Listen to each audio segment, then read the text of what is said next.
Will this be done on time by 2021? The goal is to open the general use lanes by early 2021. That is our goal. So people ask, well, what does that mean? That means is for the traveling public, like you were saying, Raquel, they're in their permanent location. All questions were fair game for Secretary Kevin Thibault, who's running the State Department of Transportation.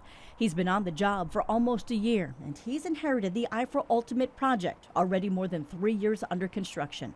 A year and a half ago, I was the first to discover these reports that show the project was delayed 266 days and that the contractor was asking for $100 million more to finish. Where are you on giving them more time and more money based on what they've asked so far? The contract terms haven't changed yet, Raquel, because they still are trying to present to us the justification where we should be granting them more time or more compensation. And when do you anticipate an agreement then? The ball is in their court. But for them, time is against them because they don't receive their milestone payments or their availability payments until they open. And those milestone payments count for all lanes, not just the free general use lanes, but also the express lanes, which will run down the middle of the interstate.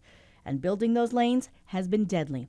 5 people have died, 2 of those deaths just this year during his time in office. Is this an issue of an unskilled workforce, or is this an issue where it's an unsafe work area for these workers? Well, each one of those incidents, Raquel, has an OSHA report that comes back and says this is what their findings are. And once we get this latest report, I asked the project team or our team to get back to me and tell me what are we finding here.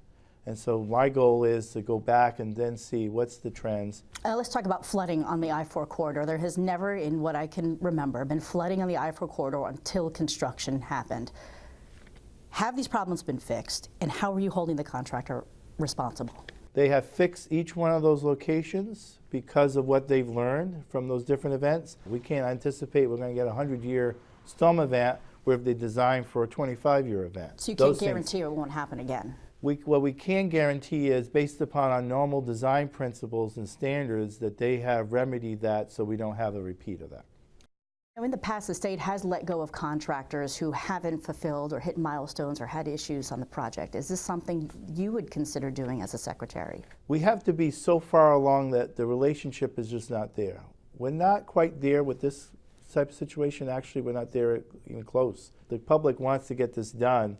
If I do terminate somebody, the time period to get somebody else in is a lot longer because now it's going to sit there, wait till I get somebody else to finish it up. And the contractor has all the incentive to finish up, whenever that is. They don't get paid until it's all finished, from the free general use lanes to these express toll lanes. In fact, some of the money collected from those tolled lanes will pay the contractor back over the next 40 years. Can drivers expect to pay more to use those express lanes to make up for any cost overruns? The tolls are set only to provide reliability. It is not a measurement for us to capture the costs of the project. So you won't raise prices to make up on any cost overruns with these express lanes? Exactly right. But once the project is done, there's still more planned for I-4 down the road. Initially, the state had plans to extend these express lanes into Volusia County. Now the Secretary is reconsidering them altogether. Do we change that discussion a little bit, instead of it being told, that we limit the access but provide that through movement? Because there's a benefit there, right? We take the trucks out of the equation and we just separate the traffic so they're not mingling along the same corridors. For other areas, parts of the state will be built at smaller sections at a time. Sand Lake Road and the I-4 interchange is one of those projects.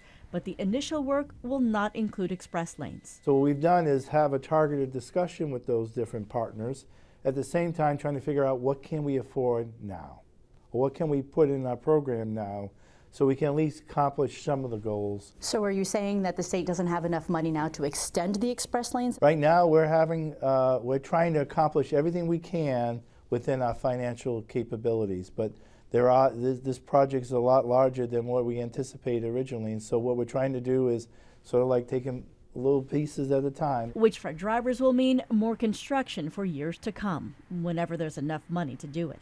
Raquel Secy, Channel 9 Eyewitness News.